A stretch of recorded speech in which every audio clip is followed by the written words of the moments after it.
I'm Kayla with Dancing with Nuts Massage here in Terrebonne, and I've been doing stretching videos and kind of also wanted to show you a different way to care for your body.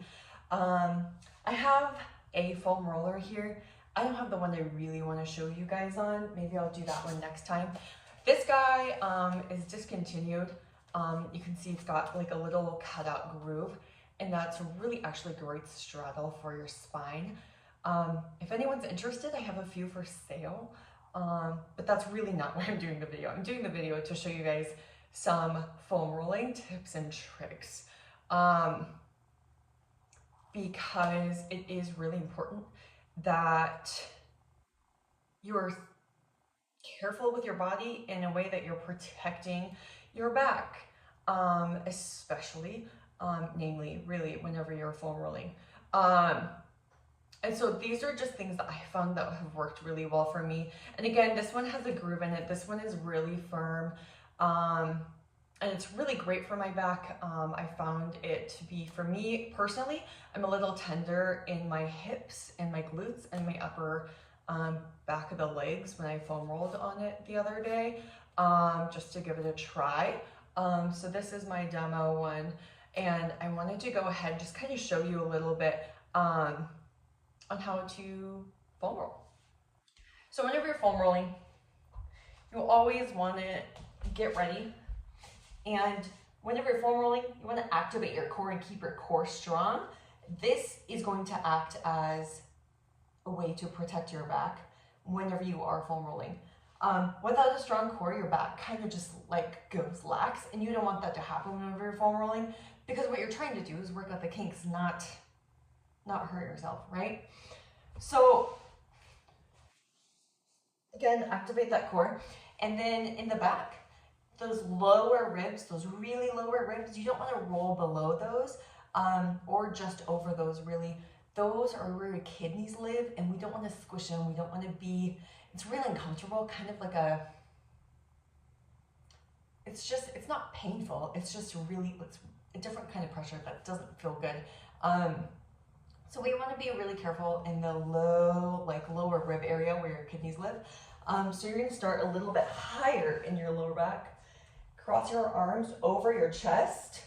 This helps me. Or you can also brace your neck and hold your head neck up. This is really helpful as well. And then you use your legs to pivot. And as you can see, maybe, this is me with a relaxed core. But when I activate my core and pull myself up a little bit, I'm keeping a nice flat lower back. And I use my legs to pivot to roll back and forth on the foam roller. Like I said, this one's a little firm, but it's really helpful.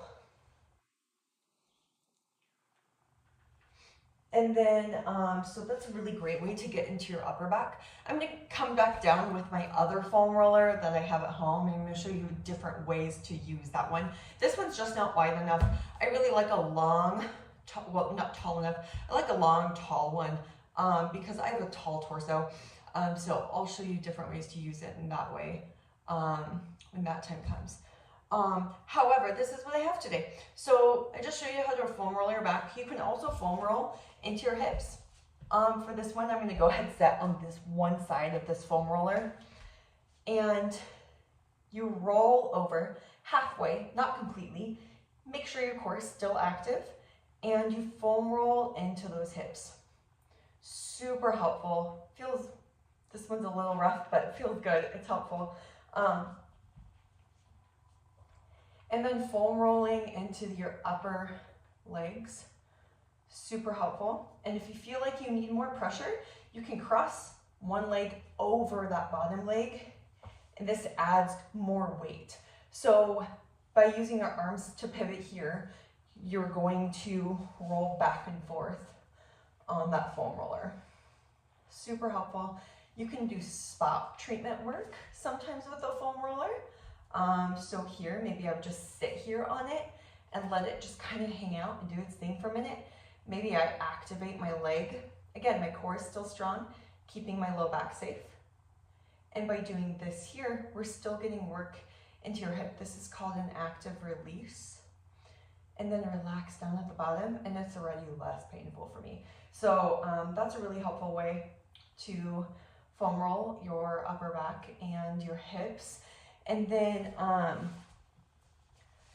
you can also foam roll your IT band. I'm not gonna actually do it because my IT bands are crazy tender. Gotta kind of lift the bottom leg up a little bit, and it needs to be more straight and parallel with the floor. And you rearrange yourself to be able to roll up and down. I guess I am actually doing it. It's definitely not comfortable, but also super needed. Just a couple of ways to get in there. And then you can also foam roll the front of your thighs, and your arms are going to be a pivot on this as well. So I'm going to show you in the groove, just because this one isn't wide, or it has that groove in there. But kind of come down into a plank position, start kind of low, and you almost have to kind of walk down a little bit with your arms to get the amount that you need. Again, my core is active and strong here. Super, super important. Again, keeping that core strong is really going to protect that low back. And that's really important so that you don't cause injury. Foam rolling isn't necessarily appropriate for everyone.